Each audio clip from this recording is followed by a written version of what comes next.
mini-sode. True crime in half the time.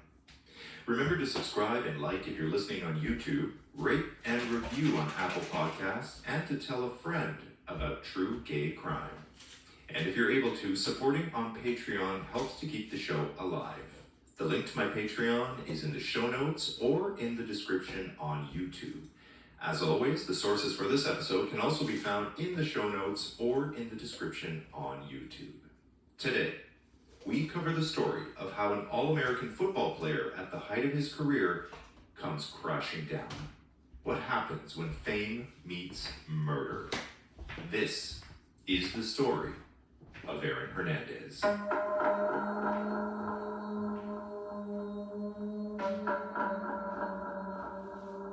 True gay crime contains coarse language, adult themes, and content that is violent and disturbing. If at any time you feel you need help, please refer to the toll-free crisis lines in the show notes. Aaron Hernandez is born November 6, 1989 in Connecticut. He plays basketball and track in high school, but really excels in football and enjoys championship success. During one football game, he's knocked out cold and the ambulance is called. It's his first knock to the head, but not the last. He's described as someone who smiles a lot, is kind to everyone, makes people laugh, is self-deprecating. At home, things are not great. His father makes life hard for the family when he comes home drunk, hard for Hernandez, hard for his brother, and especially hard on his mom, whom he is often violent with. He's described as the man of the house, homophobic, and someone who would slap the faggot right out of you. Despite all this, Hernandez looks up to his father, who has also been a star athlete in football himself, a man nicknamed the King. Now, since the 7th grade, Hernandez is close to fellow classmate Dennis Sansusi, and according to Sansusi, the two are inseparable, best friends. But more than that, the two share a secret. They can't tell anyone else, especially their homophobic fathers or anyone at school. But who would ever guess the high school quarterback and tight end were more than just friends? The two hang out after school, experimenting with each other, and according to Sansusi, he was only one part of Hernandez's sexual activity at the time. The shame, the denial, the secrecy, no one would ever know. For better or for worse, at 16 years old and in his senior year in high school, Hernandez's father passes away during a routine hernia surgery. And come university, Hernandez makes a big decision, and instead of going to UConn like his father and his older brother, he becomes a star tight end at the University of Florida. He's a bulking guy at 6 foot 2 inches, 245 pounds. He's got the qualities needed for success, the size, the breakaway speed. He's only 18 years old and the pressure to succeed is crushing. His teammates line up, pants down, to receive shots of Toradol, a painkiller that allows these young men to play through whatever pain and injuries they sustain, affecting their long-term health, all in the name of glory and money for the school. At school, he plays with future superstar Tim Tebow, and the two go out to a bar in Gainesville called The Swamp. Hernandez is underage, but is served 2 alcoholic drinks, and when he's asked to pay the bill by the manager, Hernandez, believing they should be free, gets angry, punches the manager so hard that he bursts his eardrum. No charges are laid, and Hernandez rightly feels like he can get away with anything. No consequences for the football star. Another incident, this time a shooting in a car. The report describes a man fitting Hernandez's description as being the one who pulled the trigger. No charges are laid and nothing concrete is ever proved.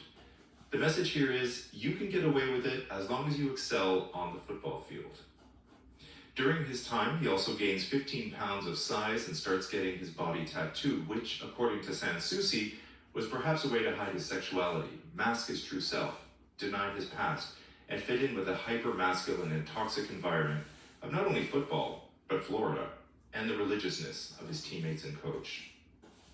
He's one of the most talented young football players in America, there's no question.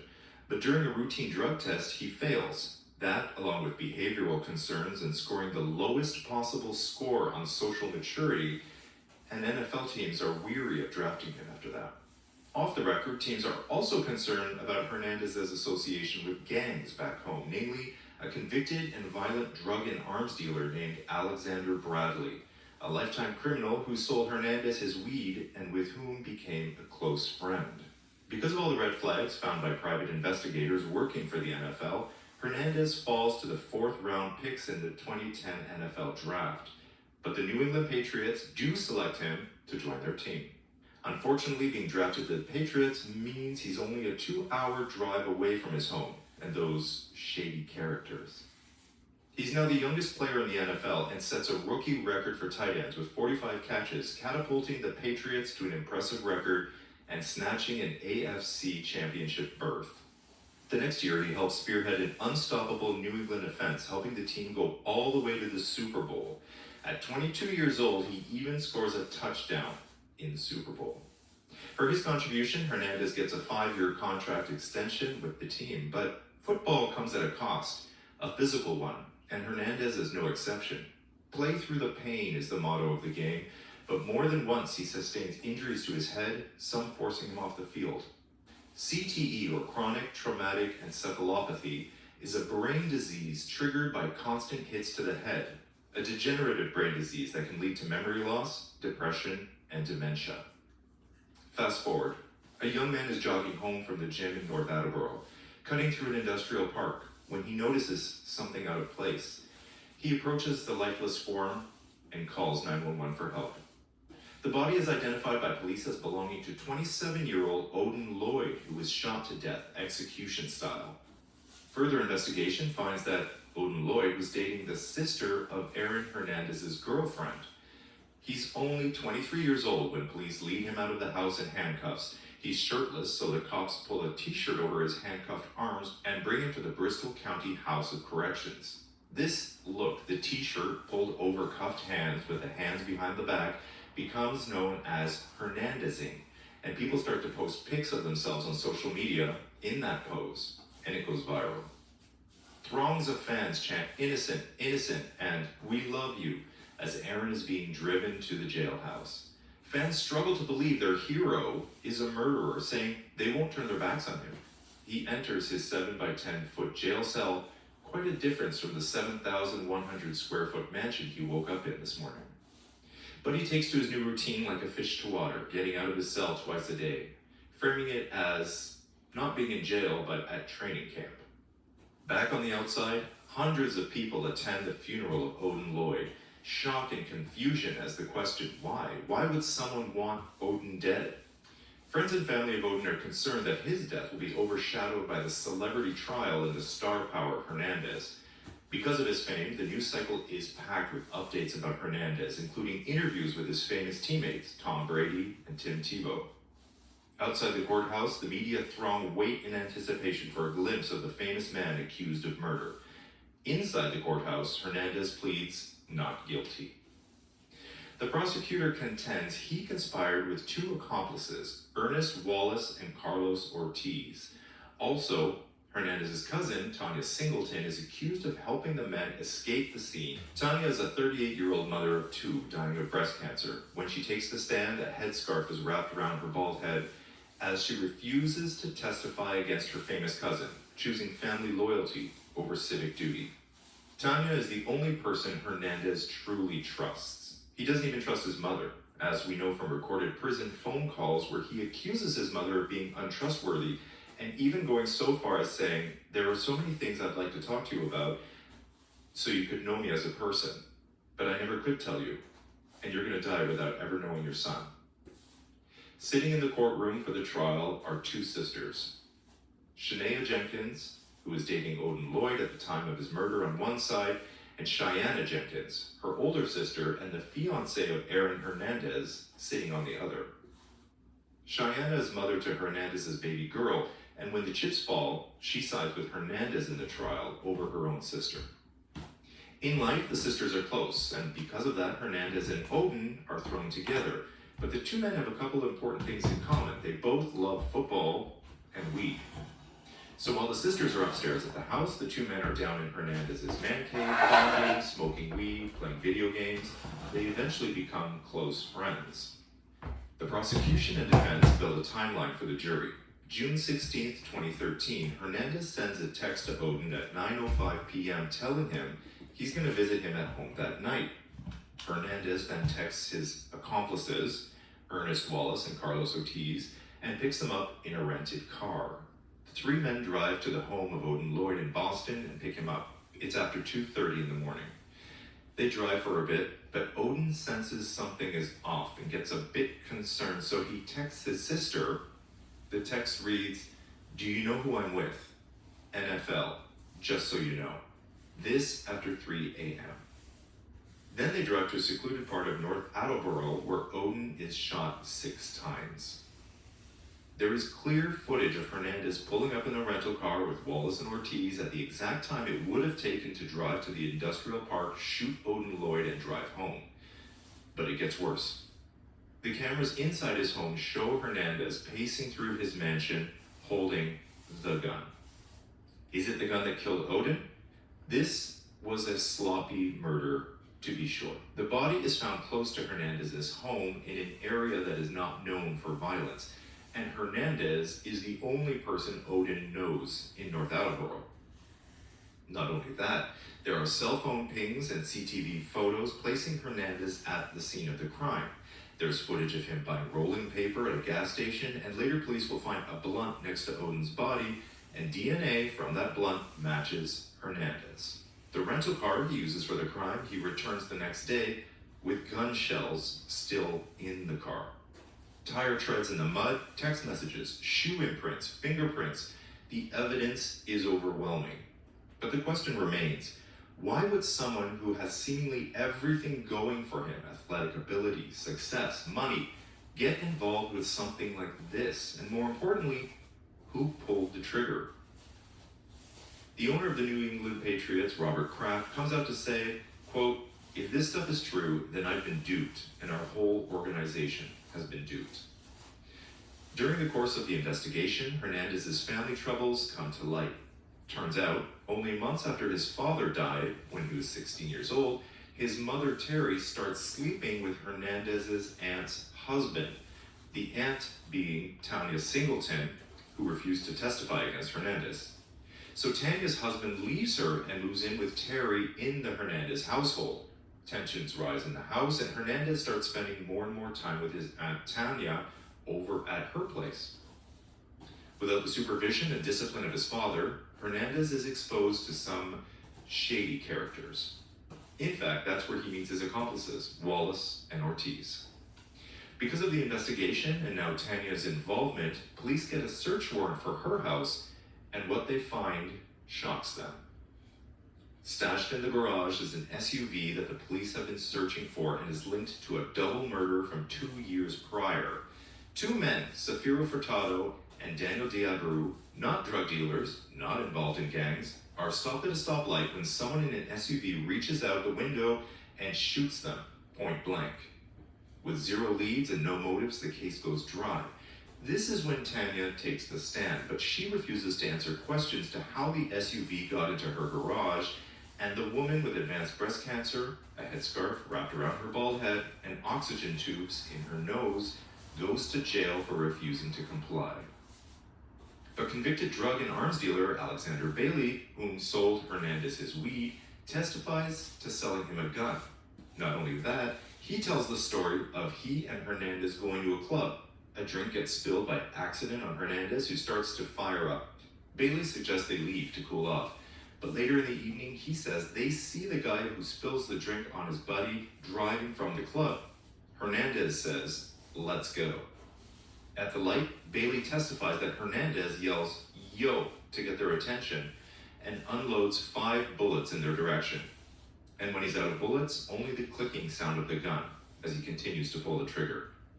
If all of this is true, then a month later, and after killing 2 men in cold blood, Hernandez would be awarded a $40 million contract by the unsuspecting Patriots team.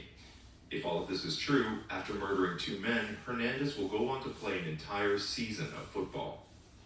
Alexander Bailey, the convicted drug dealer and arms dealer and Hernandez's close friend, takes the stand to tell us about a trip the 2 men take to Florida together. The 2 go up to a strip club called Tootsie's. In the club, Hernandez sees 2 men he decides look like cops. Bailey says, quote, "If they are cops, it's because of the stupid shit you did in Boston." It's now 5 a.m., the men drive home. Bailey falls asleep in the passenger seat. When he wakes up, the car is parked and there's a gun in his face. It's Hernandez, and he pulls the trigger. In the morning, a man on his way to work sees a body in the parking lot, calls 911, and Bailey is rushed to the hospital, where he survives. And it's in the hospital he calls a shocked Hernandez and says into the phone, "What's up?" A voice from beyond the grave. When police question Bailey at the hospital and ask who shot him, he refuses to answer, instead wanting to get revenge for himself. Hernandez knows what Bailey is capable of. He knows he has guns, he knows he has a crew, so he goes home, puts up heavy surveillance cameras, buys guns, and starts to form a crew of his own. Tanya's acquaintances, Wallace and Ortiz, who become like bodyguards. He's so afraid he even asks his coach to be traded to a different team. The answer is no. He's too valuable a player for the Patriots. An alternative solution is presented where he gets his own place, somewhere other than his house. So that's what he does. Hernandez moves out of his McMansion and into a tiny apartment by himself, away from his fiancée and baby girl, essentially going into hiding. He's on his own now and left to his own devices. He's communicating less with his family, with his fiancée. His father is long gone, and he's not hanging out with members of the Patriots. He's smoking and hanging out with career criminals. Fast forward to June 14th, and Hernandez goes out to the club with his friend Odin Lloyd. Something happens at the club between the two men, something that changes the course of the entire story. That something is the thing we may never know, but it's the reason Odin is now dead. Witnesses say Hernandez suddenly acts strangely towards Odin, moves away from him, and stares at him angrily from the bar. And then, as we already know, 2 days later, that fateful night, a text from Hernandez to Odin. Let's step out for a bit. Having heard all the evidence presented, the jury deliberates for a full week.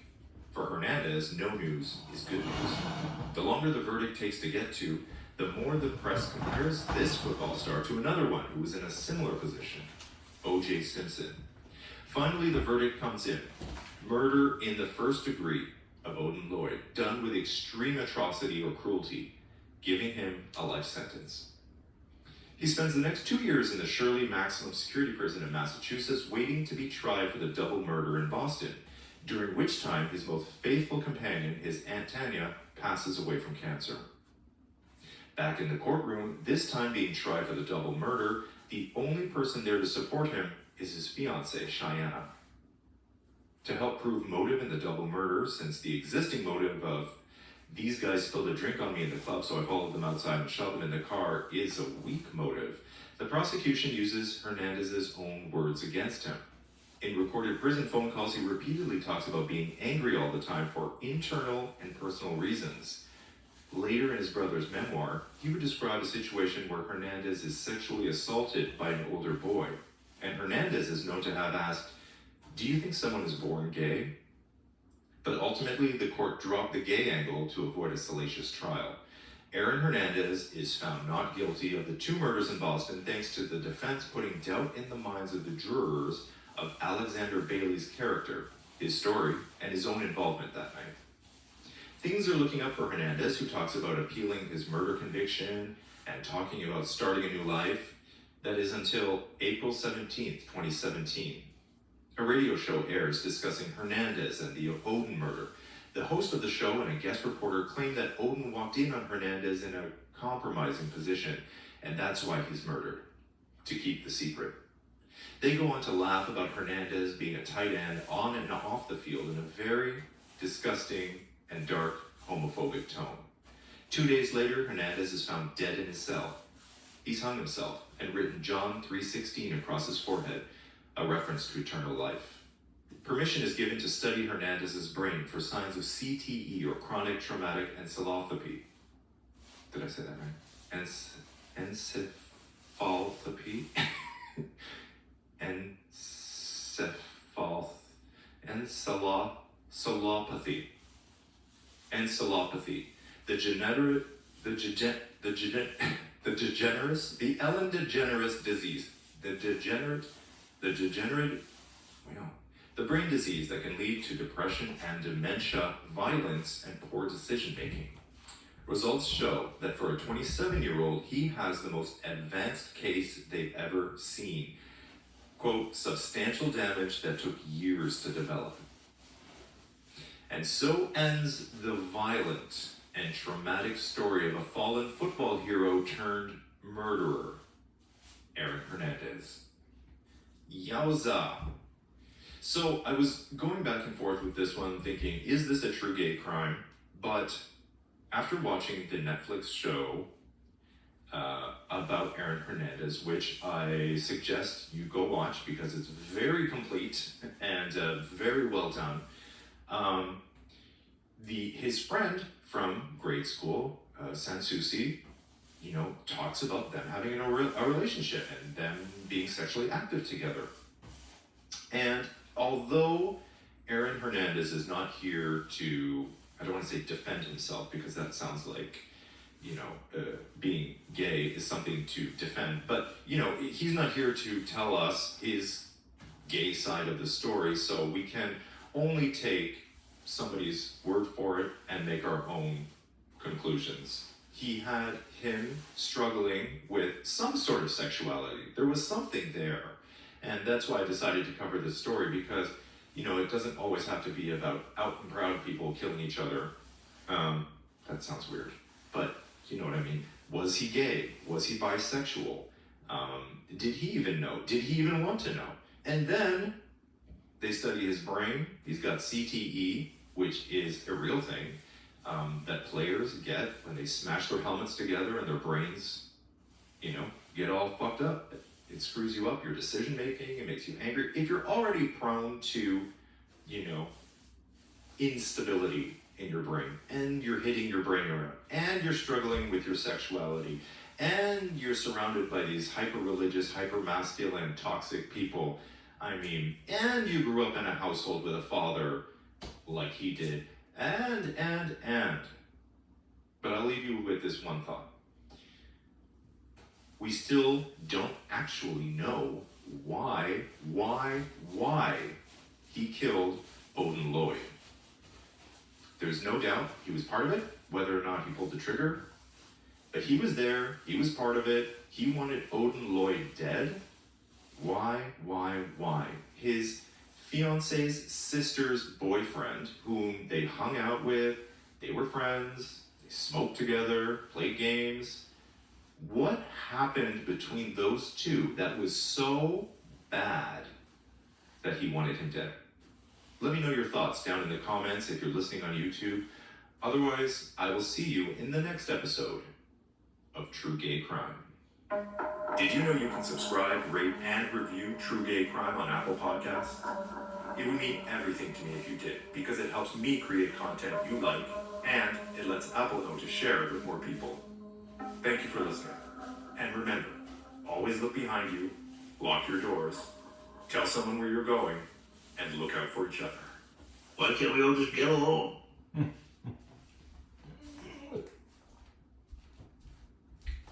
Oh.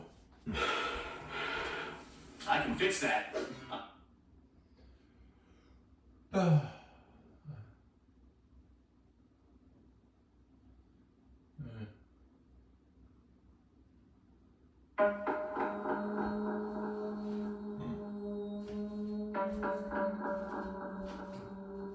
True Gay Crime contains coarse language, adult themes, and content that is violent and disturbing. If at any time you feel you need help, please refer to the toll-free crisis lines in the show notes. Welcome to another episode of True Gay Crime. I'm your host, Patrick Morano, and on today's episode, we cover the story of Arthur Gary Bishop, aka Roger Downs, aka Lynn Jones. Okay, I'm seeing a pattern here. Like, not only do a lot of serial killers have three names, Arthur Gary Bishop, but they always have AKAs. They always have these fake aliases that they need to create because they're on the run.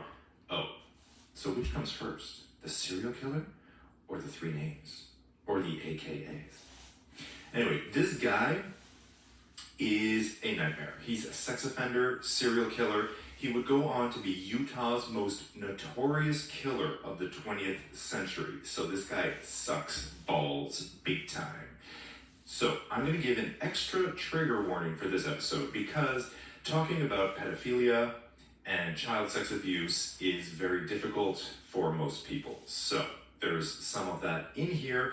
I don't go into details, just so you know. I do gloss over it a little bit in terms of details because, quite frankly, we don't need to hear about details. We get the picture. But he was a pedophile. And we do talk about gay conversion therapy in this episode. And of course, murder. So, little extra trigger warning there for us. Let's talk about the sources for this story. I used Wikipedia and Murderpedia, of course. I found an article on criminallyintrigued.com, and I got great information. So I've been listening to this podcast. I'm going to shout out this podcast called Bad Gays. And it's fantastic. So every episode, they focus on a gay in history, and they go all the way back. I mean, I just listened to one on Alexander the Great. So, I mean, it goes back to whenever they need to go back to. And then they cover stories of gays, and then they go through all the details, and then at the end of the story, they kind of assess, like, I mean, the podcast is called Bad Gays, and they kind of assess, like, okay, well, is this guy or gal a bad gay? Were they actually a bad gay, or did they just do bad things? Were they a product of their environment, et cetera, et cetera? So I've been listening to Bad Gays, and you should too. And there was one episode on Arthur Gary Bishop. I think it might be the latest episode, actually.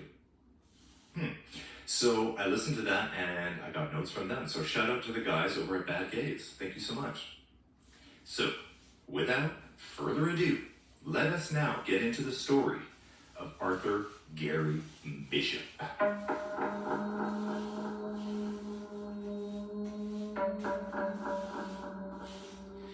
It's the late 1970s, and Arthur Gary Bishop is nervous. He'd been working at the used car dealership for a while now. He was a smart guy, good at his job, but the money coming in just wasn't enough. No matter how hard he tried, he just couldn't make ends meet. Something had to change. So, slowly at first, he started stealing money from work, skimming off the top, cooking the books so that no one would be the wiser. Maybe if I just take small amounts, no one will notice, he thought. But as time passed, the amounts grew, and his greed and his need for more and more money grew with it. The cracks were beginning to show. It was only a matter of time now before he would be caught. But he couldn't let that happen. He needed the money. Kids wouldn't just pose for nude photos for free. They expected to be paid. And he wasn't about to stop his most favorite hobby in the world. Who is this guy who struggled constantly with his Mormon faith but couldn't help his urges? Let's find out. To help put things into context, but by no means letting this monster off the hook, let's have a quick history lesson about Mormonism in the United States. It's the 1800s, and the Mormons have been expelled from almost everywhere they once were. They settle in Utah, where the men start to get frisky with each other. So the head of the church decides that in order to stop men from getting, quote, bored with their wives, they can have multiple wives. Yeah, because if I'm gay, that's what'll cure me. More women.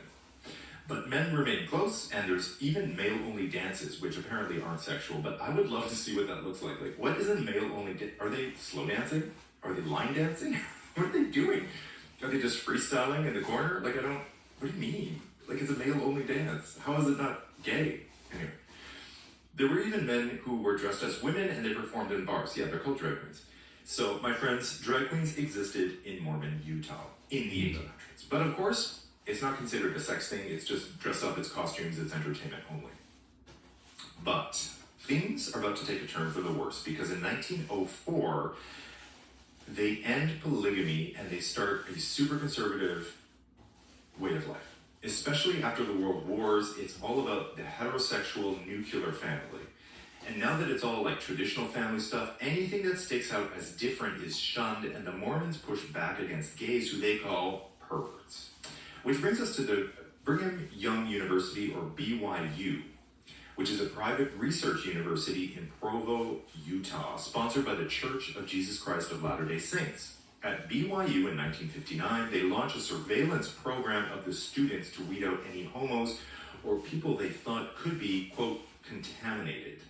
They'd patrol gay bars and see students were coming and going, and they were checking the parked cars for BYU bumper stickers. I mean, if you're that interested in the gay bar, just go inside, like have a drink, enjoy the atmosphere a little bit, and then, just go in and see if you see anyone. Don't sit outside like a weirdo. They even pay for gay dating ads to entrap students who answer them. Oh, also, masturbation is a sin, and it'll make you gay. So I guess everyone in that case is gay. BYU professors who will catch students being gay experiment with electroshock therapy, which is treatment where a generalized seizure is electrically induced to manage refractory mental disorders. And I Googled it, it's still in use today. I mean, not as gay conversion therapy, they don't do that anymore, but they use it for extreme cases of depression. They still do it. I don't know. Does it work? I guess. Then, possibly one of the worst books ever published comes out in 1969. Ironically, that's The Summer of Love, but this book is pure hate. It's called The Miracle of Forgiveness. Don't give it a cute, holy title and mask all your hate with this, miracles and forgiveness. There's nothing about forgiveness in this book. It's required reading at the time for all Mormon churchgoers. In the book, they talk about homosexual relationships as detestable, repugnant, ugly. It's the sin of the ages, and it's just below murder in the hierarchy of sins. Okay, whoever wrote this book is obviously gay, and he hates himself. The book says that homosexuality destroyed Rome, and it was on its way to destroy America as well. And they thought it could be punishable, or should be punishable, by death. Then in the 1970s, the Mormon church tells people that gays will corrupt your children, leading them to porn and abuse and drugs. Oh, and gay's a choice, by the way. They're saying, so choose wisely. It's in this environment that Arthur Gary Bishop is born in a tiny rural town in Hinckley, Utah, with less than 700 residents, and it's 100 miles southwest of Salt Lake City. Tourists don't come here, and the locals have a hard life making their living from the sun-baked earth. The men are hard, and scorpions and rattlesnakes are common. The men are hard? That's what I wrote. I think I meant the men were hard ass, they're tough guys. All the men are walking around with hard-ons. Okay, so anyway, Bishop is the eldest of 6 brothers. There's 9 kids in total, by the way. Close your legs. What are you doing? I guess that's how it was done. There is some evidence that he was sexually abused as a kid, but there's no real proof of that. One of his younger brothers, Douglas, is born in 1956, and 3 decades later, it would be revealed how much the 2 brothers had in common. So, bookmark that for later. Bookmark that. You will not believe. Okay, we'll revisit that. Bishop is sensitive, he's a loner, he's a nerd, he's overweight, he wears glasses, he has a speech impediment, and it's at 14 that he realizes, oh, wait, I'm gay. So he develops a crush on a 7-year-old boy at the pool. So this is interesting, and it kind of begs the question. We're going to talk a lot about this topic of pedophilia, but he's 14 years old, so he's a kid, but he is looking at a kid who's half his age already. At 14, he's looking at somebody half his age, a 7-year-old boy at the pool. So, pedophilia, you're born that way? Because at 14, anyway, it's a discussion we're going to continue later. But just remember this incident.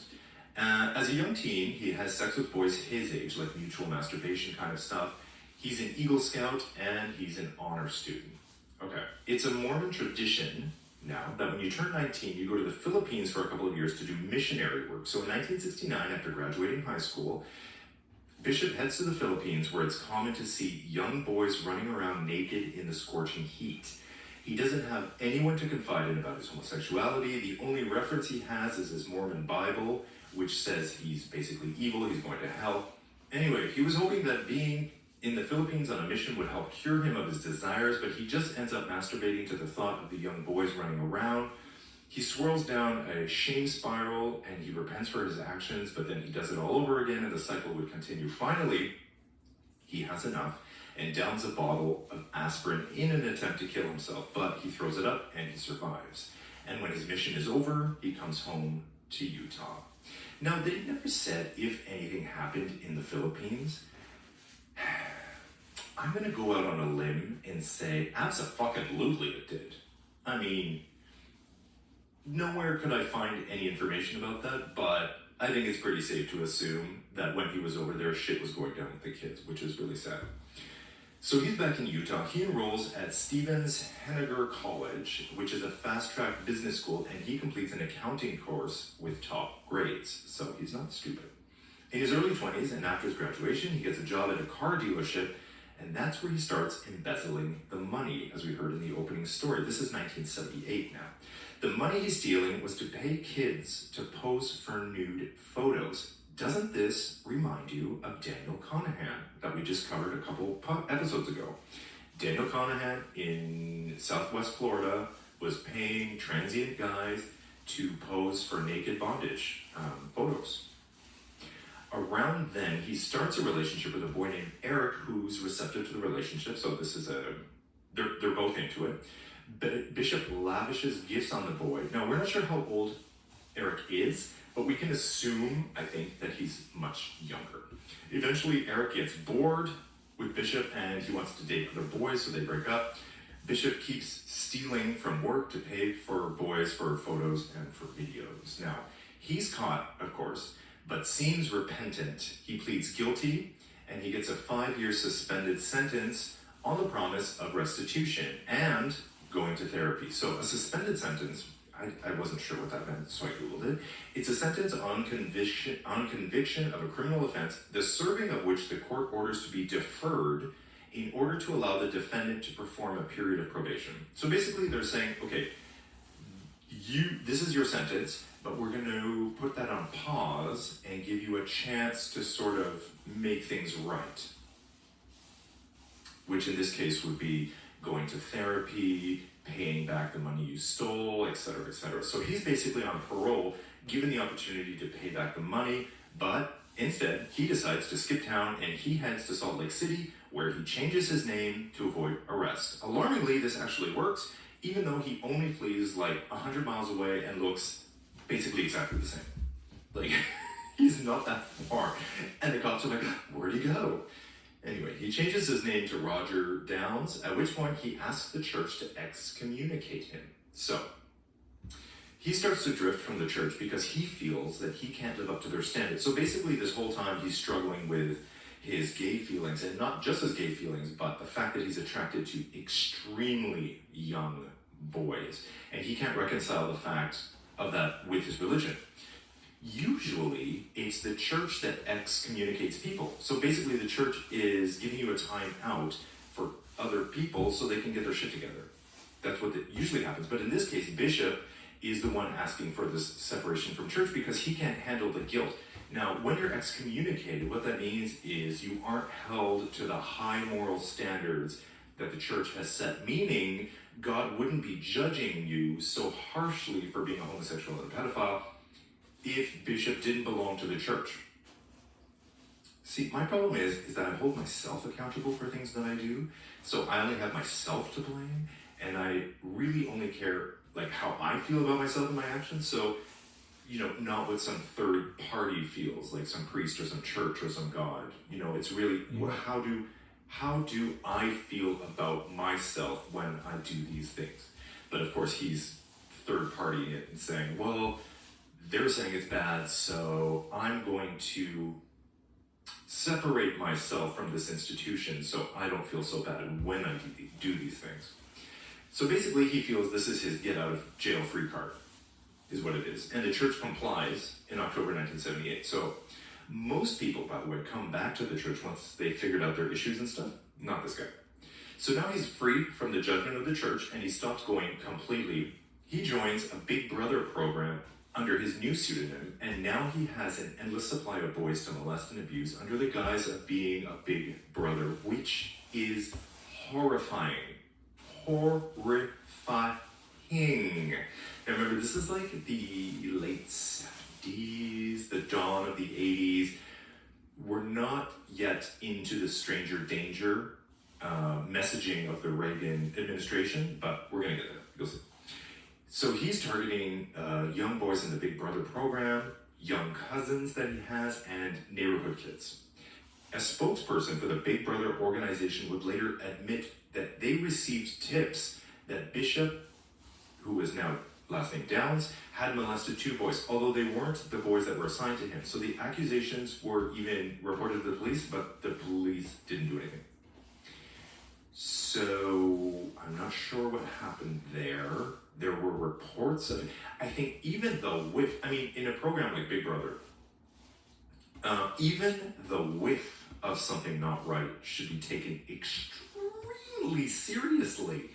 And the fact that there was tips about molestation, and not just like multiple boys? I don't understand that the police wouldn't do anything, that Big Brother organized, how do you turn a blind eye to that? Even, I mean, you have to look into it. You have to, there's no choice. I mean, you have to, anything that comes your way, you have to look into it and see if it's true. Don't know what happens there. Wherever he went, apparently, his charisma, uniqueness, nerve, and talent, oh my God, sorry, that's too much Drag Race. Apparently he was very charismatic, and that would lower the defense of his victims, and it allowed him to lure kids to his home or on camping trips. I mean, what kind of parent lets their kid go on a camping trip with some strange man? So he starts another relationship, if you want to call it that, with another boy named Jess. In public, he acts like Jess's adopted father, but in private, he's abusing Jess's friends. So I'm not sure in the relationship, quote unquote, I think that, I mean, obviously this was a kid, like a boy, and they probably just had a quote unquote relationship. I don't think he was abusing Jess in that way, although Jess was probably too young to be making his own decisions in that regard, but apparently he was abusing Jess's friends. So Bishop has access to a lot of kids. It's only a matter of time before things go from horrible to even worse.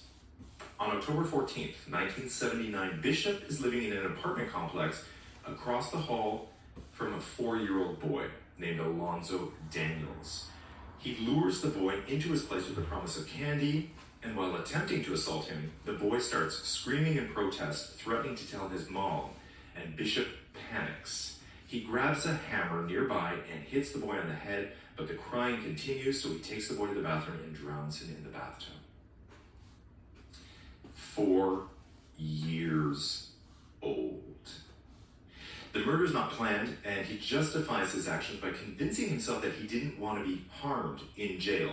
He knew, of course, and it's true, that child molesters in jail are often abused by the other inmates. So he had to hide his crime, a crime he soon realized actually aroused him as well. Alonzo's mother, of course, is panicked when she can't find her boy. She gets relatives and neighbors to scour the neighborhood. They go door to door, but they don't find anything. Police come and question everyone, including Bishop, who obviously denies knowing anything at all. So, without any leads and no body, they come up empty-handed. Of course, officers could in no way know that Alonzo was already dead by the time they knocked on Bishop's door. He had been put in a cardboard box, carried through the apartment building, past the panicked mother who's calling out Alonzo's name, and the box was put into Bishop's car. By late afternoon, Salt Lake County's search and rescue team had joined the fruitless hunt for Alonzo Daniels. Hundreds of civilians pitched in over the next few days. I mean, when it's a kid of that age, everybody wants to help. Everybody. Even students from the faculty of the University of Utah and members of the Teamsters Union local. Photos of Alonzo and descriptions of his clothing, he was wearing a cream-colored t-shirt, are printed and broadcast throughout the state, and police are questioning hundreds and hundreds of people. But while all this is going on, Bishop is driving the cardboard box to Cedar Fort, which is 20 miles southwest of Salt Lake City, and he buries Alonzo in the desert. Driving the box to the desert, Bishop feels scared, he's revolted by what he's done, but he's also excited. Through it all, he kind of liked it, and he knew at that moment that he would strike again. Now that he had killed once, he has a taste for it, but he looks for a less dangerous outlet for his urges. This is when he goes out and he adopts about 20 puppies from Salt Lake City animal shelters, and over the next year, he kills them one by one. This is also another thread that obviously we've seen in serial killers where they just abuse and murder animals. He says, quote, "It was so stimulating. A puppy whines just like Alonzo did. I would get frustrated at the whining. I would hit them with hammers or drown them or strangle them. I mean, animal rights activists. Ooh, Shaka Khan. Okay. Neighbors didn't seem to notice the cruelty to animals, and if they did, well, it doesn't compare to murdering a child.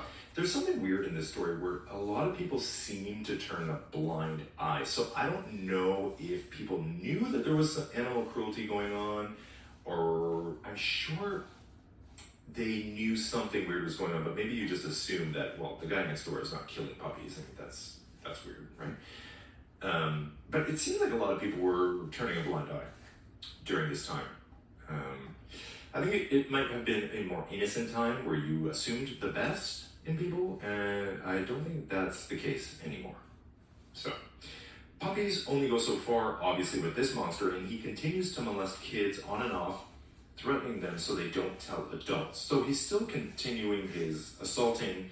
He's not murdering them. So basically, he's telling them not to say anything, which seems very risky. I'm surprised not one of them told. Well, actually, they did. We'll get there. Okay. The only time he would kill kids was if he felt too much of a resistance from them, and therefore he saw a future of being abused by inmates in prison, which frankly would be very well deserved. Now, it's Saturday, November 8th, 1980, and 11-year-old Kim Peterson is at the roller rink, but so is Bishop. A roller rink is always filled with kids, and some get separated from the rest. On this particular day, Bishop approaches Kim, and they get to talking. Kim, it turns out, where's the adult supervision? This would never happen today. There would never be kids at a roller rink with no adults. And then you can just go up and talk to a kid, and nobody's gonna be like, whoa, dude, who are you? Like, some things just wouldn't happen today. Kim, it turns out, has a pair of roller skates for sale, which Bishop pretends to be interested in buying for $35, which in that days sounds expensive. They set up a rendezvous for the next day, and on the 9th of November, Kim leaves his home with the skates, never to come home. Police show up at the Peterson home around sundown since Kim never came home for dinner. Police canvass the neighborhood and the roller rink. Witnesses remember Kim talking to some man in his late 20s with a full face, with glasses, blue jeans, and an army-style jacket. In a strange twist, two witnesses even agree to be hypnotized, and the police learn their suspect may weigh around 200 pounds with dark hair and bushy eyebrows, but the leads are useless and go nowhere. No connection is ever made between the witness descriptions of the man at the roller rink and Bishop. Bishop was a nothing guy with a nothing personality, and he never stood out to police for any reason. How could they know this nothing man had buried Kim Peterson next to Alonzo's body outside of Cedar Fort in the desert? For Bishop, the second murder was easier than the first, and the desert was a big place with a lot of room to bury bodies. He was terrified of arrest, or more specifically jail, so he would always spare his victims if they promised not to say anything. Talk about trauma.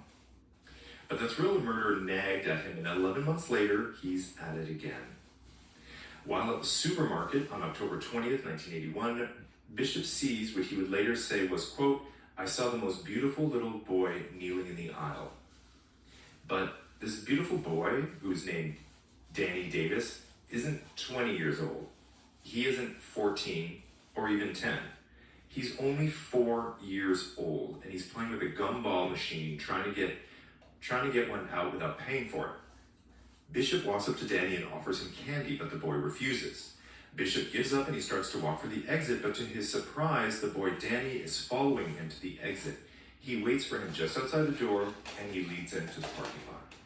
Danny's grandmother, who's now finished with her grocery shopping, starts looking for the boy. She gets word when she can't find him and calls the store manager. Now, at first I was like, I can't believe she let her eyes off the kid.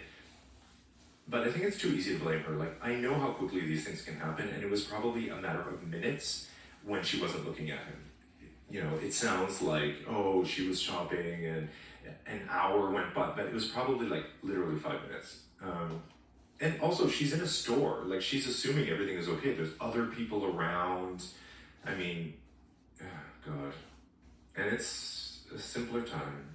They're not in a huge city. They're in Salt Lake City, so it's not. You don't assume there's going to be a predator in the aisle with you. Well, you do now. So witnesses remember that there was a boy by the gumball machine being spoken to by a smiling young man. Again, they do hypnosis, but any IDs are elusive. And once again, searches scour the neighborhood and nearby desert and mountains. Temperatures dropped drastically that night, and there was a huge fear that Danny could be exposed to the cold weather, which is frightening to everyone. The next day, divers are sent down to the bottom of Big Cottonwood Creek near the town, and they search ponds, ditches, alleys, and garbage piles, but nothing comes up. No one could know that Bishop had already buried Danny next to his other two victims out in the desert. The search for Danny quickly becomes the most intensive search in the history of Salt Lake City. I'm assuming it's because of his age. Like I said, I mean, the younger the kid, the more people panic. And then also the fact that he's the third one to go missing now. So they really up the stakes. They really up the ante here. They print flyers with his photos, and copies are sent throughout the United States to enforcement agencies. There's even a $20,000 reward for any information, but nothing comes up. The FBI are involved, Child Find, the National Crime Information Center are all doing their part, but still nothing. Bishop lives only half a block from the supermarket, but tells police, of course, he knows nothing about what happened when they come knocking at his door. Police don't put it together that Alonzo, Kim, and now Danny all live within close proximity to Bishop, a man that they've talked to now 3 times. During this time, Arthur Gary Bishop is going not only by the alias of Roger Downs, but also he's created another one, Lynn E. Jones. And he's using this at his place of employment, which is a local ski shop where he's working as a bookkeeper, and where, not surprisingly, he's embezzling money to finance his photo shoots and video shoots with boys. And then one day he doesn't come back to work after lunch. They find that he's taken $10,000 and all of his personal files with him. A virtual statewide panic is happening at the same time when a little girl named Rachel Runyon is kidnapped from her school playground south of Salt Lake City in August 1982. When the girl is found dead, politicians scramble to make their constituents feel safe. They pass a law so capital punishment is already a thing in Utah, but politicians make child abduction one of the very worst things that you can do, and they implement the strictest punishments in the country. While people applaud the effort, it does zero to stop further child abductions. So we have to remember that this is the 1980s now, and the message of stranger danger is at its highest peak. And Bishop is only one of a slew of serial killers stalking the streets. A few years earlier, Ted Bundy was killing women in the very same state of Utah, and Jeffrey Dahmer was making headlines at this exact same time. During this time, also in the 1980s, there are over 200 known serial killers working in the US alone. And if you compare that number with only 61, okay, I guess relative, but anyway, only 61 serial killers were active in the 2000s. So, like I said, the 80s was a peak of stranger danger, it's scary clowns, it's hitchhiker danger, it's poison Halloween candy. I remember all this. The new right, which was Ronald Reagan, is very conservative. They fight against abortion, drugs, birth control. They're anti-porn, anti-homosexuality, anti-sex education, claiming that these are all scourges that were destroying families and ending America.